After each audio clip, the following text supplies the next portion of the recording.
Hai semua, tetap semangat ya. Kita akan belajar pendidikan agama Kristen dan budi pekerti. Secara khusus, hari ini kita akan belajar tentang simbol. Bisa dilihat dari gambar-gambar berikut ini ya. Cakupan materi kita ada 4 hal. Yang pertama, kita akan membahas tentang makna simbol. Yang kedua, kita akan membahas tentang arti simbol dalam kehidupan sehari-hari. Yang ketiga, kita akan membahas simbol dalam gereja mula-mula. Dan yang keempat, kita akan membahas tentang simbol dalam gereja masa kini.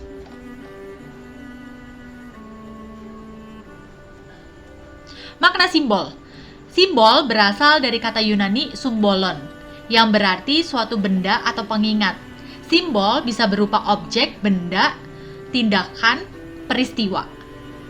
Contohnya misalnya kata haleluya, amin.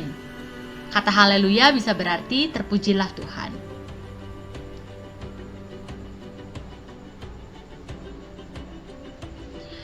Simbol dalam kehidupan sehari-hari seperti yang kita lihat pada gambar berikut, yaitu bunga.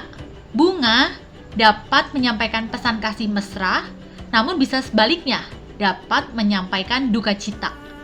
Ketika seseorang memberikan bunga, bisa jadi itu wujud menyatakan perasaan atau ungkapan duka cita atas kematian seseorang. Contoh yang lain dalam kehidupan sehari-hari adalah cincin. Ketika kita melihat seseorang belum menggunakan cincin, bisa jadi orang itu belum menikah.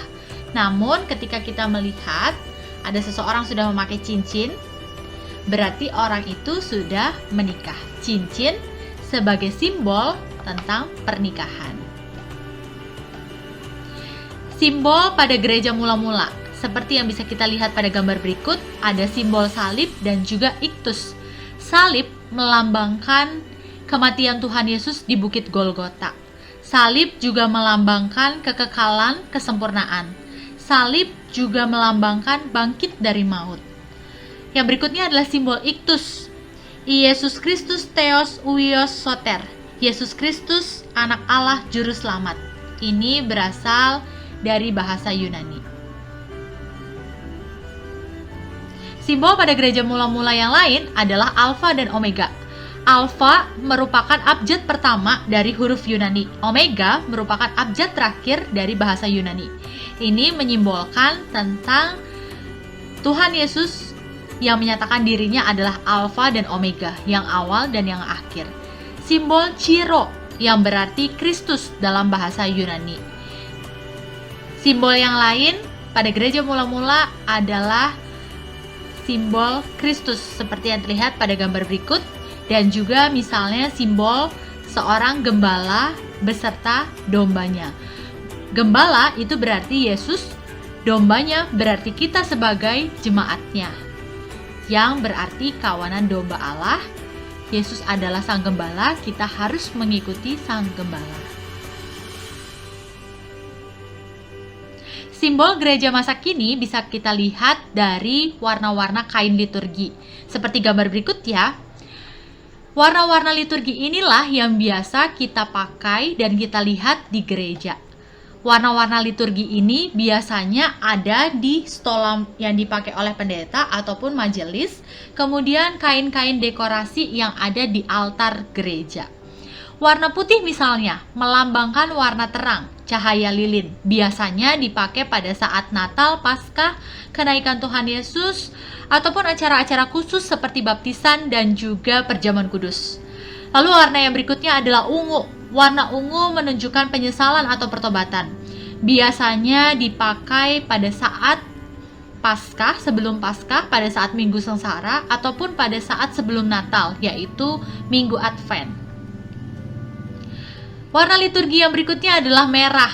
Merah melambangkan api, lambang Roh Kudus, lambang kekuatan. Biasanya dipakai pada saat Pentakosta. Warna hijau ini merupakan pengharapan. Ini yang biasa kita lihat ketika kita melaksanakan ibadah di aula. Meja liturgi didekorasi dengan warna hijau. Ini biasa digunakan pada minggu biasa. Yang berikutnya adalah warna merah muda. Warna merah muda melambangkan penyesalan atau pertobatan. Biasanya digunakan pada minggu ketiga Advent atau minggu sengsara, minggu yang kelima sebelum Paskah. Warna hitam, lambang keputusasaan, lambang duka cita. Warna ini sudah tidak dipakai lagi. Namun masih ada beberapa gereja yang memakai, seperti gereja Katolik. Biasanya dipakai pada saat ibadah Sabtu Sunyi, malam menjelang Paskah. Simbol-simbol yang ada dalam gereja, seperti yang bisa kita lihat pada gambar-gambar berikut. Lilin, lonceng, roti dan anggur, minyak, salib, patung Tuhan Yesus, patung Bunda Maria, patung Santo atau Santa di gereja Katolik. Lilin misalnya, lilin melambangkan terang dunia. Sebagai jemaat Tuhan, kita wajib memancarkan terang dalam kehidupan kita. Roti dan anggur melambangkan tubuh dan darah Yesus. Ini biasanya ada pada saat kita perjamuan kudus. Lonceng merupakan panggilan beribadah. Salib, simbol kekristenan yang melambangkan kematian Tuhan Yesus. Kesimpulan dari pembelajaran kita tentang makna simbol, simbol-simbol agama hanya memiliki makna sejauh simbol tersebut dipahami sesuai dengan tujuannya. Kita harus ingat bahwa simbol-simbol itu hanya sebuah benda. Yang memberi kesembuhan sejati adalah Tuhan Yesus Kristus. Kita harus bijaksana dengan penggunaan simbol agar tidak terjadi penyimpangan arti. Jangan sampai simbol-simbol itu malah menjadi jimat buat kita. Itu yang keliru.